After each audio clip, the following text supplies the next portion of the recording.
અને જે સર્વે નંબરોની ફરિયાદ કરી દે કે આ સર્વે નંબરમાં કલેક્ટરે ભ્રષ્ટાચાર કર્યો છે, એ સર્વે નંબરો એને રાજેન્દ્ર પટેલ એપોઇન્ટ થયા એના 6 મહિના પહેલા સંપત સાહેબે એને કરેલા છે. હું મીડિયા સામે બહુ જવાબદારીથી કહું છું, મીડિયા ફરીથી નોટ કરી લે, રાજેન્દ્ર પટેલ પહેલાના કલેક્ટર સંપત સાહેબે એ જમીન એને કરી દે, તો પહેલી ધરપકડ રાજેન્દ્ર પટેલની થવી જોઈએ કે સંપતની થવી જોઈએ? પહેલી ધરપકડ સંપતની થવી જોઈએ કે ના થવી જોઈએ? મિત્રો, આની સાથે સાથે બહુ જવાબદારીપૂર્વક ગંભીરતાપૂર્વક બીજી પણ માહિતી આપી રહ્યો. ગુજરાતમાં અંદાજિત દર મહિને 50 લાખ મીટર જગ્યા એને થાય છે. કેટલી? 50 લાખ વાર જગ્યા, 50 લાખ વાર એને જગ્યા થાય છે.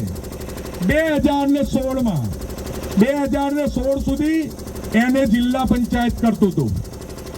જિલ્લા પંચાયતના હાથમાં એનેના પાવર હતા. 2016માં સરકાર કે આ એનેમાં ભ્રષ્ટાચાર બહુ થાય છે, તો એનેનો પાવર જિલ્લા પંચાયત જોડેથી લઈ લઈએ. એટલે મૂળભૂત વાત એ હતી, કોંગ્રેસ વાળા બચારા કમાય નહીં. સારું કર્યું, કલેક્ટર જોડે લઈ લીધી. જે જિલ્લા પંચાયત 25 રૂપિયા એને જ કરતી હતી, એ એને કલેક્ટરમાં આવ્યું તો એનો ભાવ 55 રૂપિયા થઈ ગયો. અને ગુજરાતમાં અત્યારે એનો ઓછામાં ઓછો ભાવ 75 રૂપિયા પર વાર, અને વધુમાં વધુ ભાવ ટાઇટલ ક્લિયર જમીનનો 250 રૂપિયા, અને ડિસ્પ્યુટ વાળી કે ડખાવાળી જમીન હોય એનો ભાવ 750 રૂપિયા. અને છેલ્લા 10 વર્ષમાં જેટલા પણ આઈએસઓ આવ્યા છે કલેક્ટર બનીને, એ બધાનો રેકોર્ડ કઢાવો. કોને કેટલું એને કર્યું છે, કેવી રીતે એને કર્યું છે. અને રાજેન્દ્ર પટેલને ના જોડશો, પણ રાજેન્દ્ર પટેલ જેવી ભૂલ કરી હોય એ બધાને આઈડી મોકલો. આ વાત છે. અમારે રાજેન્દ્ર પટેલને નથી છોડાવાય દોષિત હોય તો, પણ છેલ્લા 2016 થી લઈને 26 સુધી જેટલા કલેક્ટરો એને કરી એનો રેકોર્ડ કઢાવો. કેટલી સરકારને આવક થઈ, કેટલી કલેક્ટરને આવક થઈ, અને 50 લાખ મીટરનું દર મહિનાનું એને ગણો તો દર મહિને એ 500 કરોડ રૂપિયાનો ભ્રષ્ટાચાર છે, ને વર્ષનો ગણો તો 6000 કરોડ રૂપિયાનો ભ્રષ્ટાચાર. અને 10 વર્ષનો કરો તો આ નોન ગુજરાતી અધિકારીઓ કેરળ, કર્ણાટક, પોંડિચેરી, ઉત્તર પ્રદેશ, બિહાર, મહારાષ્ટ્ર, ગુજરાતની પ્રજાના 50,000 કરોડ રૂપિયા ત્યાં જઈને એમને ઇન્વેસ્ટ કર્યા છે. એ તમામ નોન ગુજરાતી અધિકારીઓની તપાસ કરવામાં આવે. આવનારા દિવસોમાં જો આ પ્રશ્નનું સમાધાન નહીં આવે, ગુજરાતમાં કયા કલેક્ટરે, કયા આઈએસએ કેટલો ભ્રષ્ટાચાર કર્યો છે એના રોજ એક અધિકારીના આંકડા અમે પબ્લિશ કરીશું. અને આ બહુ લાંબી લડાઈ છે. હું બહુ મજબૂત માણસો સામે લડી રહ્યો છું. અંદર ઘાલી દે તો બાપાને મળવા જશો? આમાં હું અંદર જઈશ, હું તમને લખીને આપી દઉં. અને અમારા જેવા 5 હાથની બલી ચડશે. બાપાને મળવા જશો? છોકરાની ફી કદાચ ભરવાની ના હોય તો ભરશો, તો જ અમે આગળ વધીએ. મને વિશ્વાસ છે મારા પાટીદાર સમાજ ઉપર કે ગમે તે આવે, 10 વર્ષે રાજેન્દ્ર પટેલ છૂટે, 10 વર્ષ વરુણ પટેલ છૂટે, તો આવીને આવી રીતે ગુજરાતના પાટીદારો ભેગા થવાના. હું દર અઠવાડિયે ગુજરાતના નોન ગુજરાતી અધિકારીઓએ કરેલા ભ્રષ્ટાચારના આંકડા રિલીઝ કરીશ. કયા કયા ગુજરાતી અધિકારીને કઈ રીતે અન્યાય થાય છે, આઈએએસ આઈપીએસના પોલિટિક્સમાં ગુજરાતી અધિકારીઓને કેવી રીતે સાઇડ પોસ્ટિંગ આપવામાં આવે છે, અને ગુજરાતની બહારથી આવેલા અધિકારીઓને કેવી મલઈવાળી જગ્યા મલઈ ખાવા આપવામાં આવે છે, એની દર વીકે અમે વિગત આપીશું. આ વિગત આપી ગામની રૂપરેખા કહી દઉં છું. માંડલ પાટડી વિરમગામના પાટીદાર સમાજમાંથી 60 જણની ટીમ બનાવવામાં આવશે. 15 જણની 4 ટીમ, અને એની ઉપર 10 જણ, 70 જણની ટીમ. આપણું એક પ્રતિનિધિમંડળ પહેલા આપણું આસ્થાનું કેન્દ્ર ઉમિયાધામ જશે, માં ઉમાને સરકારને સદબુદ્ધિ આવે એવી પ્રાર્થના કરશે અને ઉમાધામના આપણા ટ્રસ્ટી મુખ્ય સેવકને મળી અને આ પાટીદાર સમાજના દીકરાને ન્યાય મળે, મલાઈ ખાવાવાળા જેલમાં જાય અને સેવક જેલની બહાર આવે એના માટેની પ્રાર્થના કરશે. બીજા દિવસે બીજી એક ટીમ વિશ્વ ઉમિયા ફાઉન્ડેશનમાં જશે, ઉમિયામાના આશીર્વાદ લેશે, લાગતા વળગતાને સદબુદ્ધિ મળે એવી પ્રાર્થના કરશે. વિશ્વ ઉમિયા ફાઉન્ડેશનના ટ્રસ્ટી મંડળને મળશે અને એમને કહેશે કે તમે સમાજના આગેવાન છો, સરકારને જઈને વિનંતી કરો કે આ દીકરાને ન્યાય મળે. પછી એક ટીમ સિત્સર જશે ઉમિયાધામના મંદિરે, પછી એક ટીમ ખોડલધામ માં ખોડિયારના આશીર્વાદ લેશે. ખોડલધામના ટ્રસ્ટી મંડળ, ખોડલધામના ચેરમેન નરેશ પટેલને મળશે અને આ ચારેય સંસ્થાના આગેવાનોને જવાબદારી સોંપવામાં આવશે કે જ્યાં સુધી પાટીદાર સમાજના પ્રાણ પ્રશ્નોનું સોલ્યુશન નહીં આવે ત્યાં સુધી તમારે સરકાર સાથે વાટાઘાટો કરવી પડશે, સરકારને મનાવી પડશે. એમની ભાષામાં સમજે તો ઠીક છે, ને આપણી ભાષામાં મનાવીએ એમાં અમને ટેકો આપવો પડશે અને એના માટે અમને કન્વિન્સ કરવામાં આવશે. એટલે હવે જ્યાં સુધી પાટીદાર સમાજના આ પ્રશ્નોનું નિરાકરણ ના આવે ત્યાં સુધી આપણી માતાજી સંસ્થાનના કોઈ પણ આગેવાન આવે એને પહેલું કહેવાનું કે રાજેન્દ્ર પટેલનું શું કરશું. ચલો આપણે સરકારમાં વાત કરીએ. આપણા પાટીદારના દીકરાને જેલમાં પૂર્યો દે એનું શું કરશું. એમ કે તમને એમ સમજાવે કે એ આરોપી દે તો કે આ રહ્યું બીજા આરોપીઓનું લિસ્ટ. જે ઈડી રાજેન્દ્ર પટેલના તાઈ એ જ ઈડી બીજા જવી જોઈએ. જેવી રીતે 24 કલાકમાં રાજેન્દ્ર પટેલ સસ્પેન્ડ થયા એવી જ રીતે ઈડીઆઈ સસ્પેન્ડ થવા જોઈએ. આ વાત દરેક રાજકીય નેતાને કરવાની છે, આ વાત તમામ સામાજિક સંસ્થાઓને કરવાની છે અને કાલ પરમ દિવસથી આપણું આ ડેલિગેશન સામાજિક સંસ્થાઓને મળવાનું ચાલુ કરશે અને સામાજિક સંસ્થાઓને જવાબદારી સોંપશે કે એ સરકાર સાથે વાટાઘાટો કરી અને આ પ્રશ્નનો વહેલામાં વહેલી તકે નિરાકરણ લાવે. તમે બધા જ આવી ખેતીની જોરદાર સિઝનમાં પાટીદાર સમાજની લાગણી સમજી અમારી બધાની વાતનું માન રાખી અને આ મોટી સંખ્યામાં એક દિલમાં આગ લઈને હાજર રહ્યા છો એ બદલ હું સમાજ વતી બે હાથ જોડી અને તમારો આભાર માનું છું. આ ઋણ સમાજ ઉપર હંમેશા તમારું રહેશે. બધાના ગામમાં બધાના વિસ્તારમાં બને છે, છતાંય પાટીદારોએ ચૂપ રહેવાનું છે. આજે આ સરકારે 1 મહિનેથી લોલીપોપ આપ્યો છે, 1 મહિનેથી ખોણીએ ગોળ ચોટ્યો છે કે અમે આ પ્રકારનો કાયદો બનાવવા જઈ રહ્યા છે, આ પ્રકારનો કાયદો બનાવવા જઈ રહ્યા છે. જ્યારે એમને પ્રોબ્લેમ થાય, સરકારને પ્રોબ્લેમ થાય તો રાતોરાત કાયદો બની જાય છે અને પાટીદાર સમાજ નહીં 6.5 કરોડ ગુજરાતીઓને જ્યારે આ કાયદાની જરૂર છે, લગ્ન નોંધણીના કાયદામાં ફેરફાર કરવાની જરૂર છે, ત્યારે સરકાર શા માટે 1 મહિનો ત્યાં લોલીપોપ આપી રહી છે. આ સરકાર આ વાત આજે માંડલથી હું તમને બધાને અભિનંદન આપું છું કે તમે આ નવી શરૂઆત કરી છે. જો 10 દિવસની અંદર આ સરકાર આ કાયદો નહીં લાવે તો આવતા દિવસોમાં ગુજરાતના તમામ તાલુકાઓમાં આ રીતે મામલતદાર કચેરીએ જઈ અને આવેદનપત્ર આપવામાં આવશે અને આ સરકારને જગાડવામાં આવશે. મિત્રો, આ સરકાર બેરી મૂંગી સરકાર છે. જેમ ભગતસિંહે કોઈની હત્યા માટે નહીં, હિંસા માટે નહીં, પરંતુ સંસદની અંદર અંગ્રેજોના કાન ખોલવા માટે અને ભારતની પ્રજાને જગાડવા માટે એસેમ્બલીમાં બોમ્બ ફોડી અને લોકોને જગાડ્યા હતા. એ રીતે તમે આજે ફરીથી આ માંડલની અંદર એક કાર્યક્રમ કરી અને આ બેરી મૂંગી સરકારને જગાડી છે. મિત્રો, આજે આપણે માત્ર દીકરીઓ માટે નથી નીકળ્યા, આજે એક દીકરા માટે પણ નીકળ્યા છે મિત્રો. અને દીકરો એ આપણું સ્વમાન છે, આપણું અભિમાન છે. ત્યારે એ દીકરાને ખોટી રીતે કોઈ કનડતું હોય તો એ સમાજની પહેલી પ્રથમ ફરજ છે. માત્ર ખાલી હોસ્ટેલો કે ધામ કે ઇન્સ્ટિટ્યૂટ ખોલવાથી કાંઈ નહીં મળે. જ્યારે સમાજના દીકરાઓને પડતી તકલીફમાં પણ સમાજના વડીલો, સમાજના આગેવાનો, રાજકીય સામાજિક પક્ષાપક્ષીથી ભૂલી અને એક થઈને એક મંચ આપે ઉપર આવે ને ત્યારે સમાજને સાચો ન્યાય મળતો હોય છે. મિત્રો, મોરબીની અંદર અમે પાટીદાર યુવા સેવા સંઘ ચલાવીએ છીએ. કોઈ લુખ્ખાની તાકાત નથી આખા જિલ્લાની અંદર મોરબીમાં કે કોઈ બેન દીકરીની છેડતી કરી શકે, કોઈ પટેલની જમીન પચાવી શકે, કોઈ વ્યાજખોર પટેલનો ઘર પચાવી શકે કે પ્લોટ પચાવી શકે.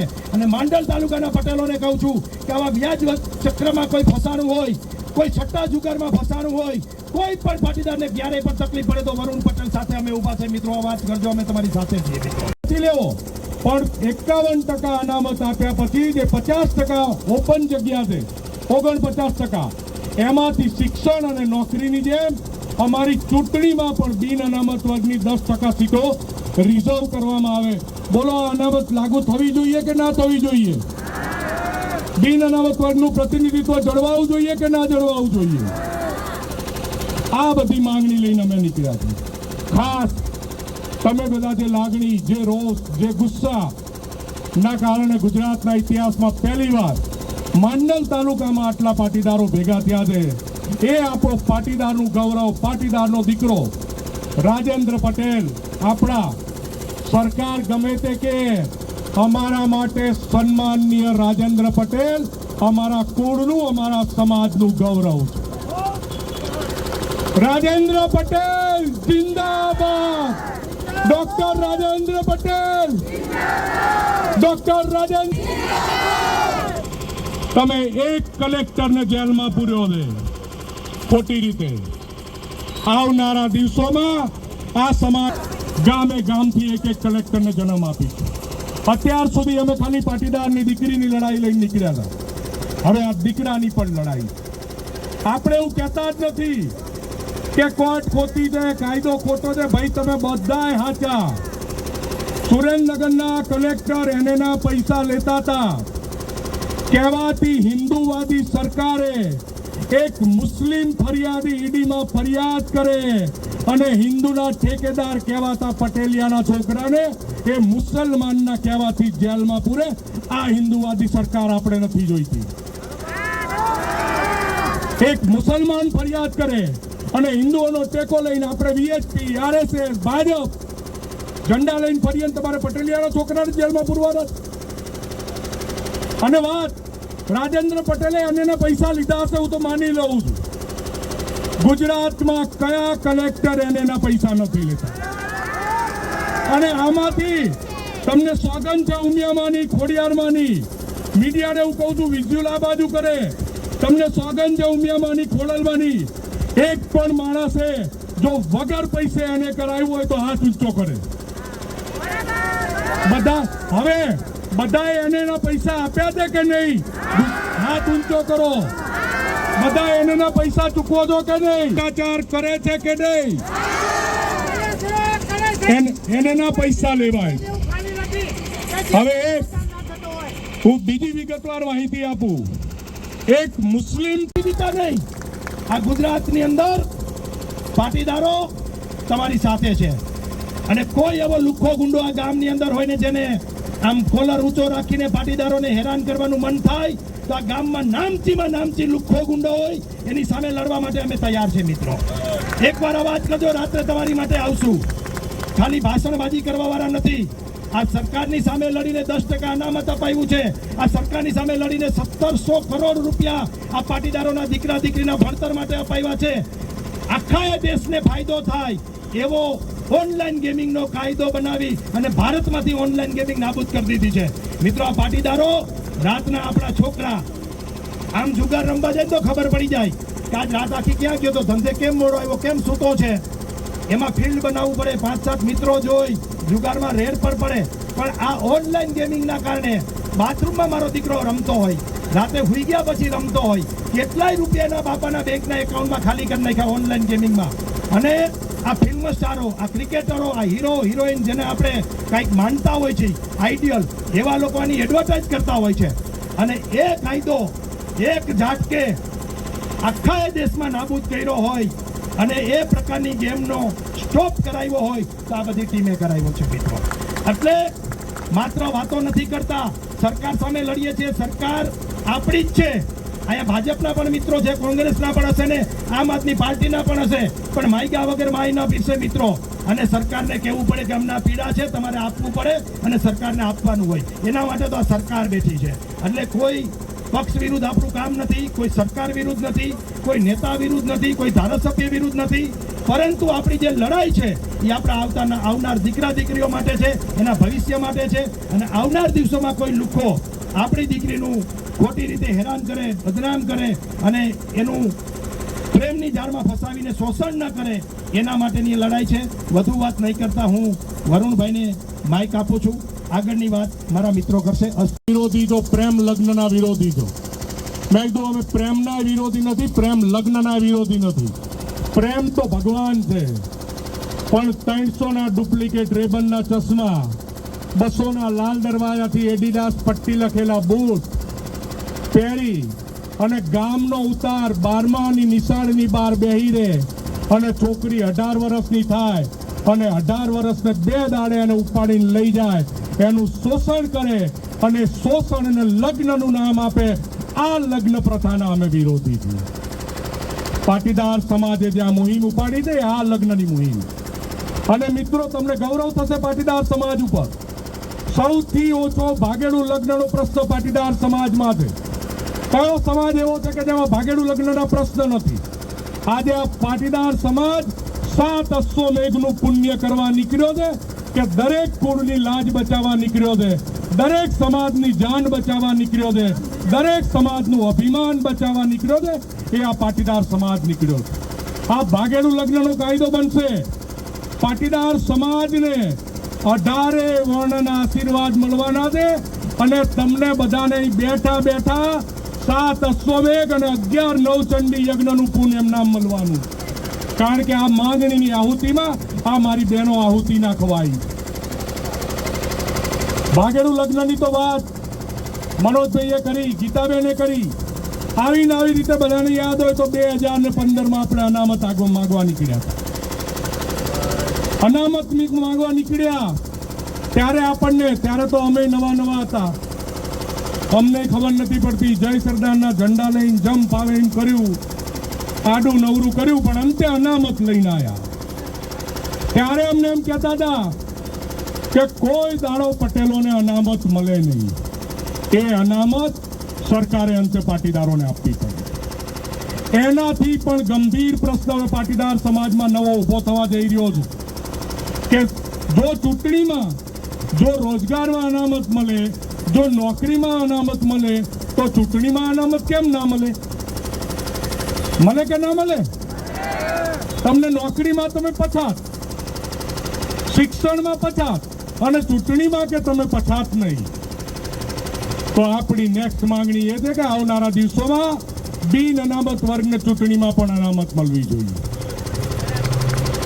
થોડા ટાઈમ પહેલા ઓબીસી અનામતનું જજમેન્ટ લાગુ કરવામાં આવ્યું. 10% ઓબીસી અનામત એ 27% થઈ ગઈ. આપણા ઓબીસી ભાઈને અનામત મળે અને 2ની જગ્યાએ 6 ઉમેદવારો ચૂંટાય તો આપણને આનંદ છે. આપણો જ ભાઈ છે, આપણા ખેતરમાં જોડે કામ કરનારો વ્યક્તિ. પણ સાથે અમારા પ્રતિનિધિત્વનું શું?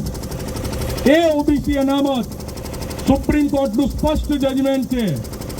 કોઈ અભ્યાસ કર્યો હોય કે ના કર્યો હોય, અમે કર્યો છે. સુપ્રીમ કોર્ટનું સ્પષ્ટ જજમેન્ટ છે કે જ્યાં ઓબીસીનું ગામ હોય ત્યાં ઓબીસી અનામત આપો અને જ્યાં ઓપનનું બિન અનામત વર્ગનું ગામ હોય ત્યાં બિન અનામત વર્ગને જગ્યા આપો. થયું છે શું?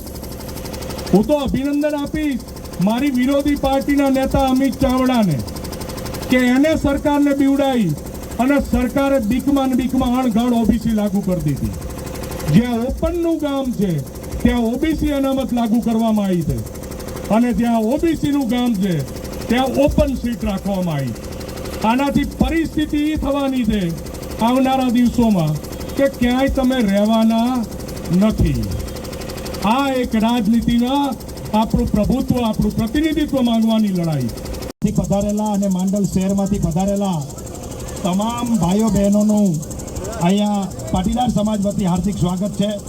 અહીંયા બિરાજમાન સમાજના શ્રેષ્ઠીઓ જેમને પોતાનું જીવન હંમેશાના માટે સમાજની ચિંતા કરવામાં અને સમાજને ન્યાય અપાવવામાં અને સમાજના ઉત્થાન માટે જેમને કામ કર્યું છે એવા અમારા વડીલ, આપ સર્વના આશીર્વાદથી આજે આપણે બધા એકત્રિત થયા છે. ત્યારે જે યુવાનોએ આ રેલી અને આ કાર્યક્રમનું આયોજન કર્યું છે એમને ખૂબ ખૂબ ધન્યવાદ. ખાસ મને મોરબીથી આમંત્રણ આપી અને આપ સર્વોએ 2 મિનિટ માટે મને બોલવાનો મોકો આપ્યો છે ત્યારે હું આપનો પણ આભાર માનું છું. ખાસ કરીને વિશેષ વરુણભાઈનો આભાર માનું છું. કારણ કે વરુણભાઈ બોલાવે એટલે અમારે આવવું પડે. કારણ કે અમને વરુણભાઈને જ્યારે બોલાવી ત્યારે વરુણભાઈ અમારી વચ્ચે ઉપસ્થિત હોય છે. તો આ એક વ્યવહાર છે અને સમાજમાં આવો વાટકી વ્યવહાર ચાલુ રાખવો પડે મિત્રો. અને ખાસ કરીને બહેનો રાખતા હોય છે. મારે વાત તમને ભાગેડું લગ્ન અથવા તો જે રોમિયો લુખ્ખાઓ ગુંડા ટાઈપના લોકો માગેલું બાઈક અને 200નો બુસ્કોટ અને 50ના ચશ્મા પહેરી અને કોલેજોની આગળ પાછળ આટા મારતા હોય, ટ્યુશન ક્લાસની આગળ પાછળ આટા મારતા હોય, ગરબા ક્લાસની આગળ પાછળ આટા મારતા હોય અને ભોળી પાટીદારની દીકરીઓને અથવા તો દરેક સમાજમાંથી નાના મોટા આવા બનાવો બનતા હોય છે અને આપણી દીકરીઓને ફોસલાવીને પ્રેમની જાળમાં ફસાવીને લગ્નની લાલચ આપીને એમની જિંદગી બરબાદ કરતા હોય છે. એવા લુખ્ખાઓની સામે, એવા રોમિયોની સામે કાયદો બનવો જોઈએ કે ના બનવો જોઈએ?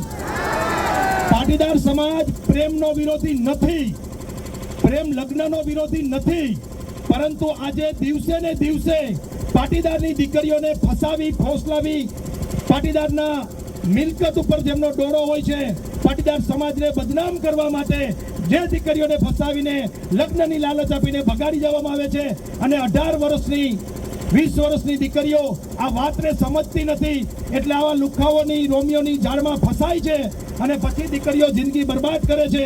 અને પોલીસ સ્ટેશનમાં મેન તમે જોયું છે કે દીકરી આવીને એમ કે 20 વર્ષ જેને મોટી કરી એને એમ કે હું તમને ઓળખતી નથી અને 2 વર્ષ પછી ઓલો લુખ્ખો એને કાઢી મૂકે, મારે દારૂ પીને એને હેરાન પરેશાન કરે, જા તારા બાપની ત્યાંથી પૈસા લઈ આવ. દીકરી બાપને કહી ન શકે ત્યારે એના પેટમાં બાળક હોય અથવા તો કાંઈકમાં બાળક હોય એ લઈને રોતી રોતી આવે ત્યારે મા બાપ એને હાચવતા હોય છે. આની વચ્ચે બે વાતો મૂકવી છે. એક, પરસોત્તમ સોલંકીને આપણે કેટલા ઓળખીએ છીએ? બધા જ. પરસોત્તમ સોલંકી ને હીરાભાઈ સોલંકી બે ભાઈ. પરસોત્તમ સોલંકી એક એના સમાજના દીકરા સાથે જે ઘટના બની અને પરસોત્તમ સોલંકી આ સરકારને ચેલેન્જ આપી કે હું જ્યાં સુધી મારા વિસ્તારમાં પહોંચું એ પહેલા એ અધિકારીની બદલી થઈ જવી જોઈએ. આવી ચેલેન્જ આપી અને પરસોત્તમ સોલંકી જ્યારે પોતાના વિસ્તારમાં પહોંચ્યા ત્યારે અધિકારની બદલી થઈ ગઈ હતી. આપણે કેવા સમાજના આગેવાનોનું નિર્માણ કરવું છે કે આવી રીતે કાયમ આપણો પ્રશ્ન હોય ત્યારે રોડ પર ઉતરવાનો? આપણે બધાએ શીખ આમાંથી એ લેવી જોઈએ.